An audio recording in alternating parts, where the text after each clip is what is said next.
Oh, thank you very much. This is my first visit to Taiwan. It's really a pleasure to be here and see how much great open source and Linux and free software development is happening.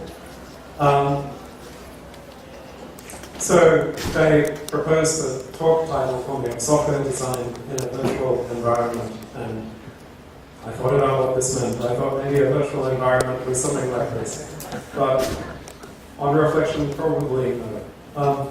I think what a virtual environment means is what we do all the time with open source development, that we're not in the same room working together, we're doing it all across the net.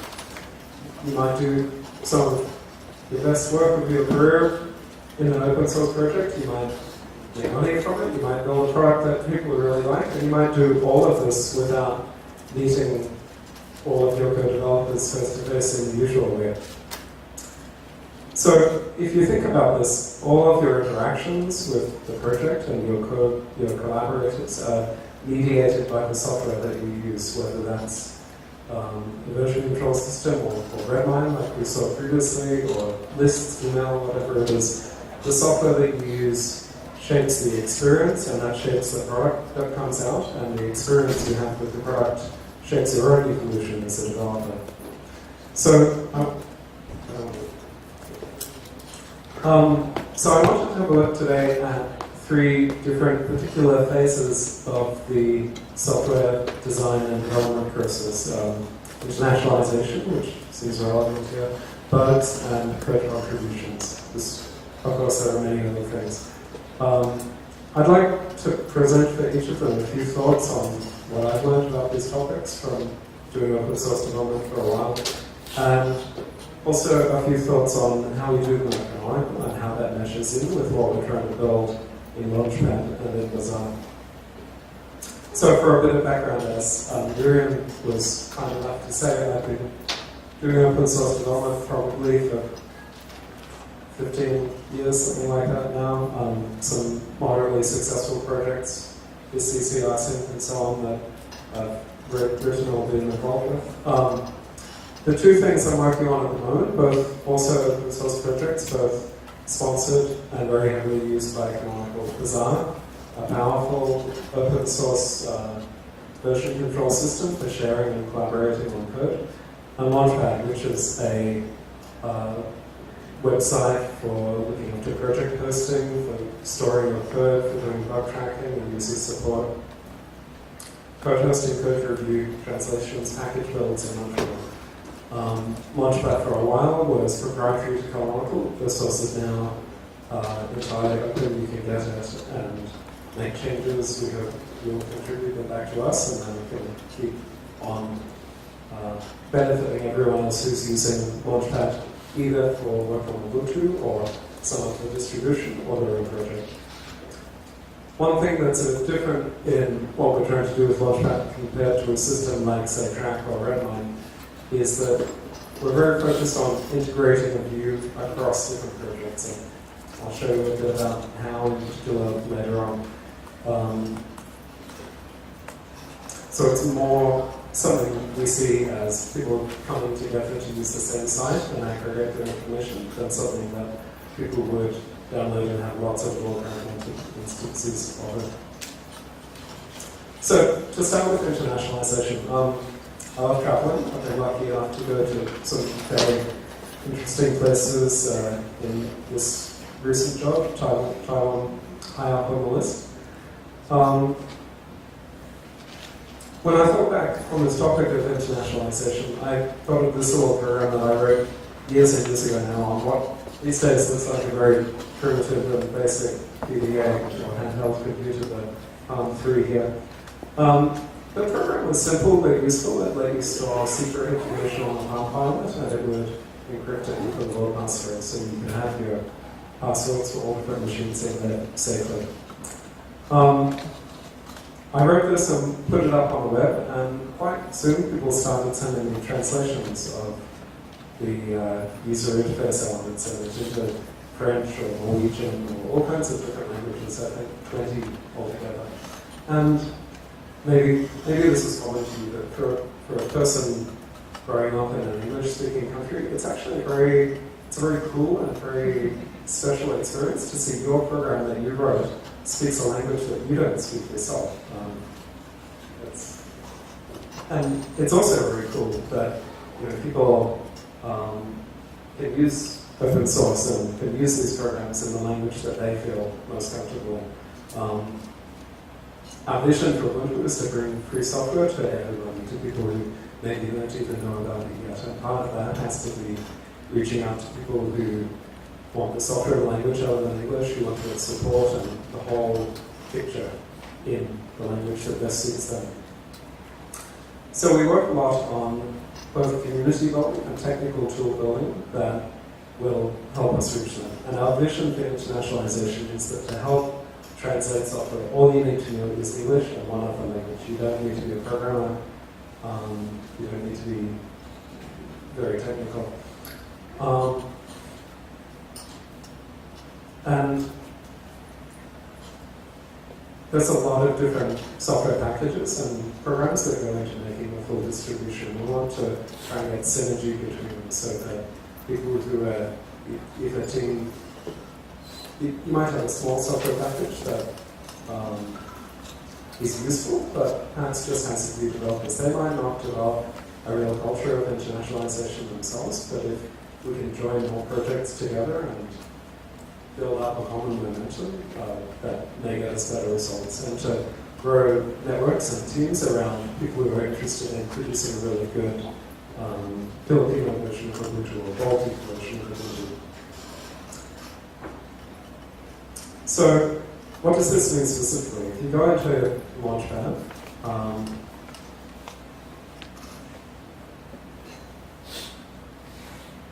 and click through to a particular package in Ubuntu or to a particular upstream project, you can see this graph view showing for this program also all of the different languages that people might translate it into and how far it's actually been translated. We can, and here is a code for what the different colors mean. So it's the degree of progress that somebody is going through. If we click through into one of them, then you can see here the some of the English strings that are in this program, and then the translations for them. I have a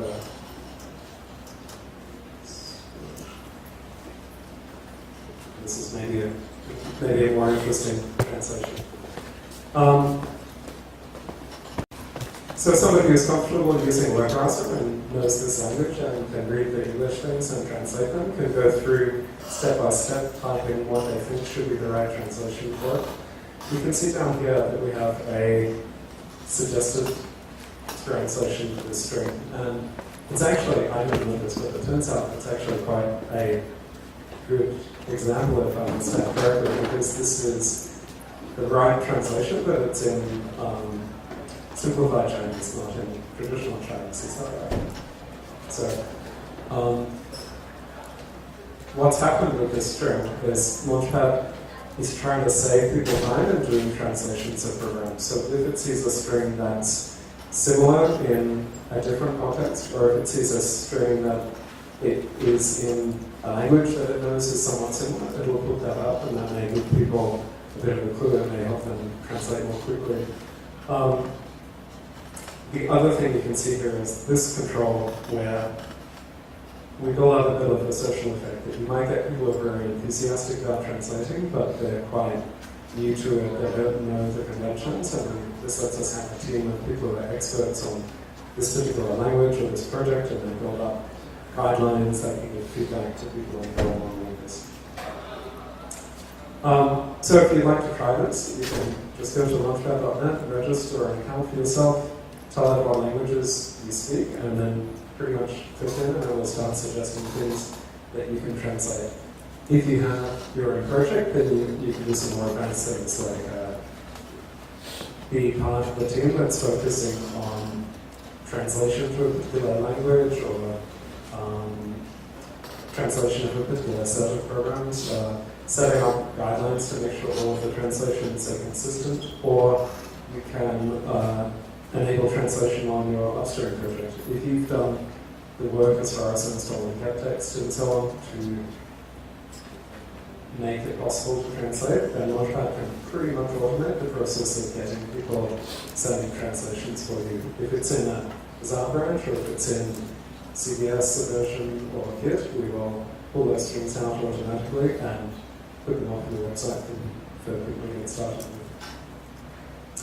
So, if we move on to the second of the three topics I was going to look at is bugs. But Windows has a lot of bugs. It has, at the moment, 60,500 bugs. That's quite a lot. It's very important that when a developer sits down to do some stuff on Monday morning or Saturday night, he's not got to look at 60,000 bugs. So we have lots of bugs, but none of them are mine. So it's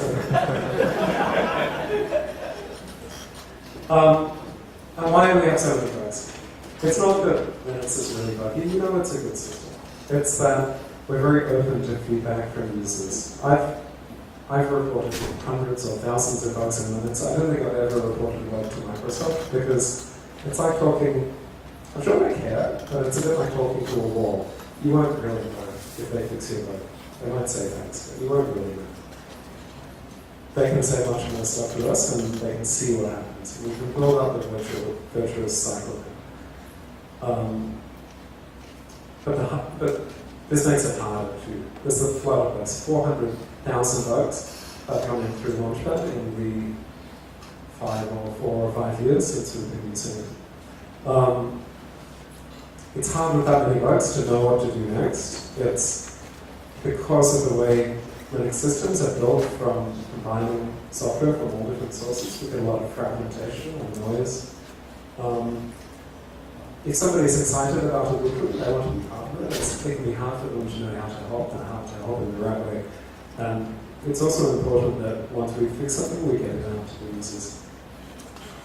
So if you're going to start with this, if you are doing a little upstream project, again, you can register. If you've already been tracking bugs somewhere else and you want to try it out, you can import the bug from another bug tracker. There's also a test environment called staging where you can just play with the system and see if you like it without having to install it yourself or without having to commit to use it.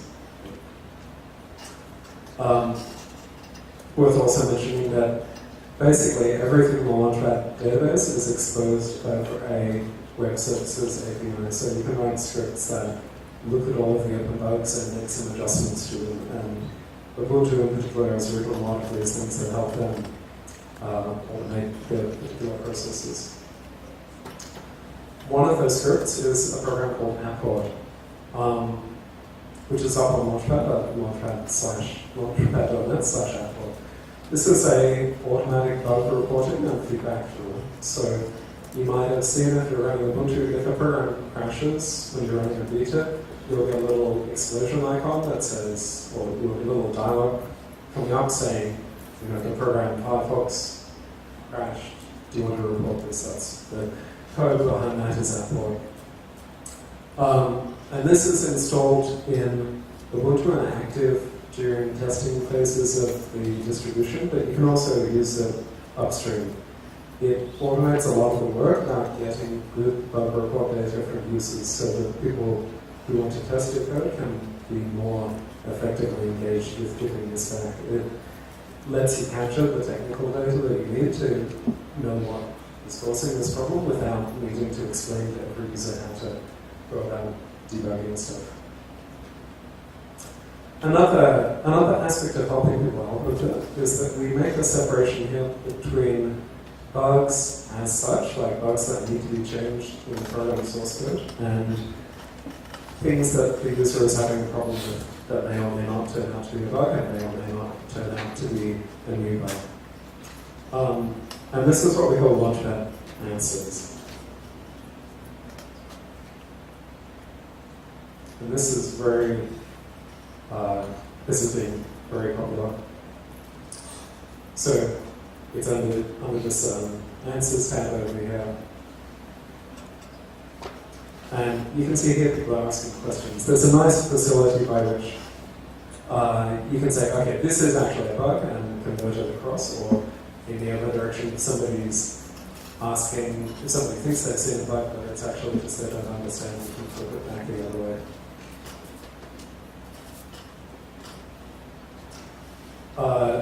One interesting thing here is that you can do this in languages other than English. So we have a kind of matchmaking or like a social facility again, where not all of the Ubuntu developers by a long measure speak Chinese or can read Chinese, but there are enough people who can read Chinese and want to help with Ubuntu user support that if a person comes in and asks a just question in Chinese, we'll match them up. They can answer it, they'll get more information, and if it is actually a bug that needs to be escalated to a developer who doesn't speak Chinese, they can act as a liaison there. And yeah, it's a detail, but it's a nice one, but at the end of this you can say thanks, that's all the question, and you get a nice little sense of cooperation and friendship between people going through this together. So I mentioned before, we have this thing that in open source, a lot of the data a lot of the bugs that we get are actually originating in some code that was not written by the people to whom the bug is eventually reported. So Ubuntu Canonical has about 300 people. We have less than 100 developers working on the distribution itself. We ship every 6 months, and we ship billions and billions of lines of code. If they did nothing else, our developers could not even read all of the code that we ship, let alone have written that much themselves. We rely a lot on upstream. Unfortunately, different upstream projects use different bug trackers all over the place. I've got the Red Hat one here, the Twisted one, the Python one, the Debian one. It's entirely possible that any bug in Ubuntu might relate to or need to be investigated in any of these projects. So what we do with this is any one particular bug can be marked as affecting several different projects.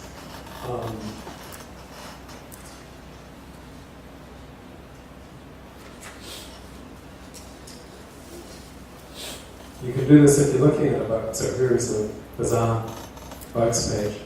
You can do this if you're looking at a bug by saying this also, clicking the link that says this also affects another project down here.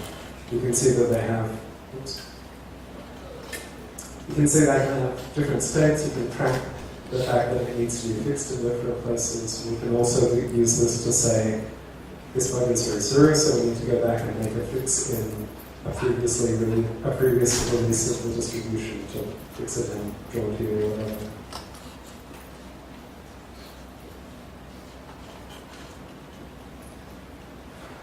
And this can be somewhat automated. If there's a project that has not decided to use Launchpad for its bug tracker, you can go to its project page, tell it, this project uses Bugzilla, and it's Bugzilla on this host, or whatever it is. And then Launchpad acts as a gateway for somebody who's having a problem with almost any open source project, by which they can file bugs or search for bugs through just one location, and it will fan them out to the correct place to file bugs to that. So that fixes another thing that has sometimes been a source of tension between upstream projects and distributions like Debian or Gentoo, but there would be bugs that the upstream developer really needed to know about, but they were kind of fragmented off into that distribution's bug tracker.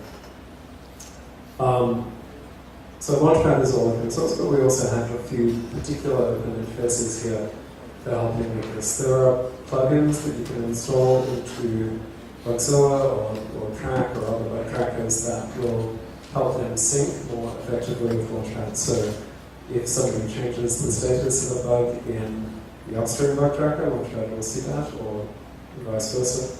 If somebody comments on the Launchpad bug, it will be synced across.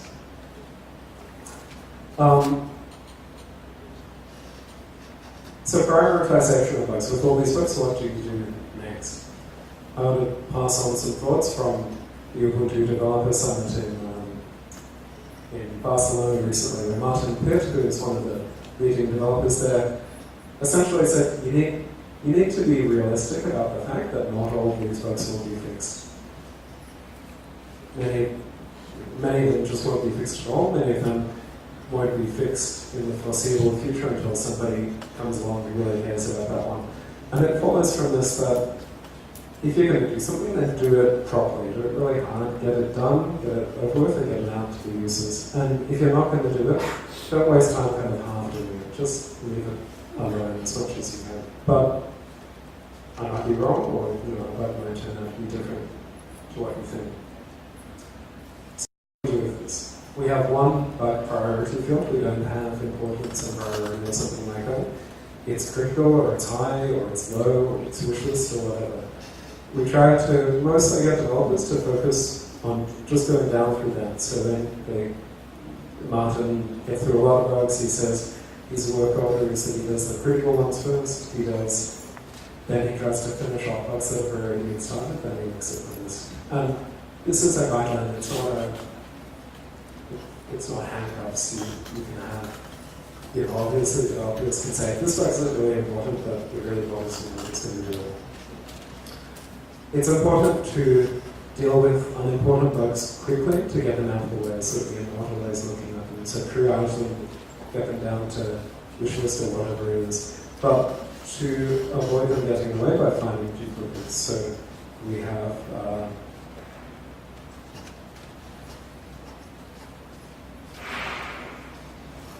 if I go to file and new code, we have some features in here whereby you can see the most commonly reported bugs. So if there's something that's very hot or very broken in the user release, it tends to come up here so that you don't get so many duplicates in the first place. We also do some fuzzy text matching by which we try to work out whether the thing that the person's trying to report now is in fact already an issue.